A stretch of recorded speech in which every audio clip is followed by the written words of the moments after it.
Donc, cette vidéo va expliquer le plugin, plutôt l'extension WordPress. Du coup, c'est vraiment une extension de WordPress, TablePress, comme son nom l'indique. Donc, ce plugin, il va permettre d'installer des tableaux dans les pages parce que ceux proposés, enfin, ils sont pas assez carrés. Voilà. Donc c'est un plugin de base, hein, il ne va pas faire des tableaux très révolution, mais ça suffit très bien. Et donc au niveau de l'aperçu, ça donne ça. Voilà, on peut bien sûr les personnaliser en fonction des colonnes. Et pour cela, il faut aller donc dans le côté gauche, il apparaît au niveau des autres widgets. Et donc, une fois qu'on est donc dans l'interface de TablePress, on voit ici, donc on a la liste des tableaux. Et donc, on va faire ajouter. Donc, admettons, imaginons, on veut créer un tableau pour présenter nos tarifs. Donc, ce sera les tarifs de l'activité voile, même s'il n'y a pas beaucoup de voile en Auvergne. On peut mettre une petite description, mais de toute façon, elle sera pas présente, donc ça ne sert pas à grand-chose de la mettre. Le nombre de lignes, bon, bah, pour nous, on va mettre 3 lignes. Et comme ça fera adulte, enfant et nombre de colonnes 3. Voilà, comme ça fera un beau petit carré. On fait ajouter un tableau. L'ID tableau, donc ça sera 7 parce qu'il va apparaître en code court. Mais ce code court, en fait, on va pouvoir mettre directement en mode texte. On n'aura pas besoin de créer une zone de texte, etc.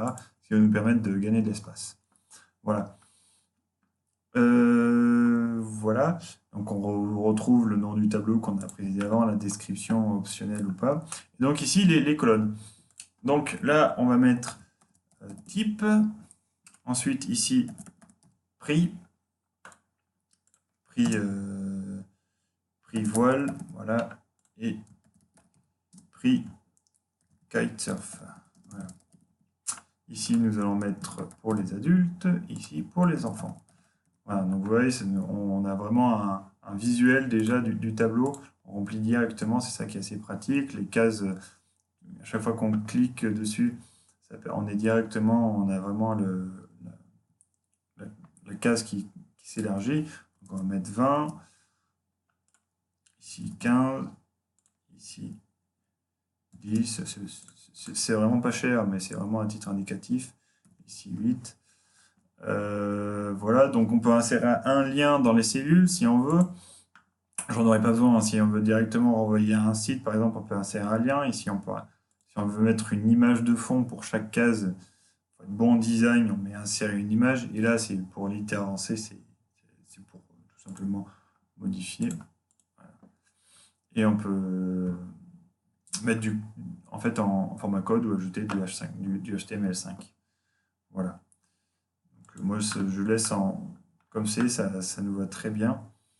On peut combiner des cellules un peu comme sur Excel, hein. C'est le même principe, hein. On combine les cellules, etc. On peut ajouter, si par exemple au début on n'a mis que 2 lignes, on en voulait 3, et ben on ajoute une ligne, ou même chose pour les colonnes.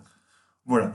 Ensuite, dans les options du tableau, donc on peut décocher cette case si on n'a que des chiffres. Nous, on ne va pas la décocher vu que c'est vraiment notre en-tête, donc on la laisse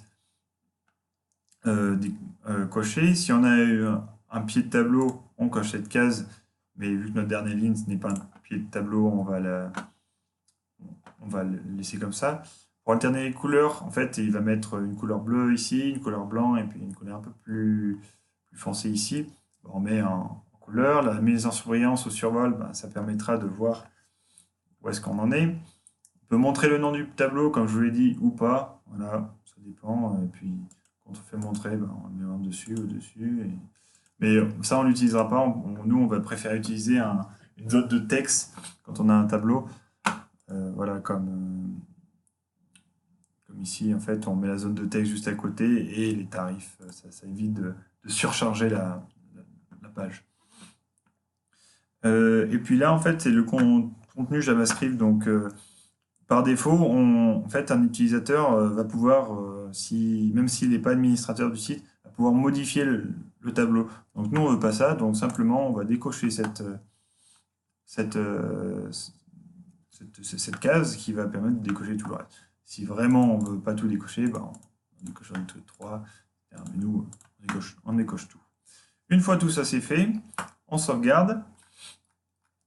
Et donc, du coup, on peut copier le code court qui serait ici. On va mettre dans pêche, ça, on a fait de la voile, c'est pas grave. On en mettra dans pêche mais pour aller pêcher. Voilà. Donc, on fait ajouter une nouvelle section, éditeur de texte, et on copie-colle le code. Et en fait, on est obligé de passer par là, parce que si on met le widget shortcode, ça ne marche pas forcément. Donc au moins, quand on passe par texte, ça marche à tous les coups. Voilà. Et donc, on enregistre. Et quand on va sur prévisualiser la page sur Elementor, on a bien notre tableau avec notre precursor, donc l'entête qui est un peu plus dense, et voilà, la surbrillance. Voilà. On pouvait également mettre en gras ici, pas dans le. Ça va le modifier dans l'éditeur avancé. Hein. Hop, voilà. On mettait en gras. Voilà. Puis si on voulait une italique, la même chose, on fait valider. On sauvegarde, on n'oublie pas de sauvegarder, toujours sauvegarder après chaque modification. Au moins comme ça, on sait ce qu'on modifie. Et si on se trompe, on peut directement changer. Voilà, on voit que adulte est en gras. Voilà pour la présentation de TablePress.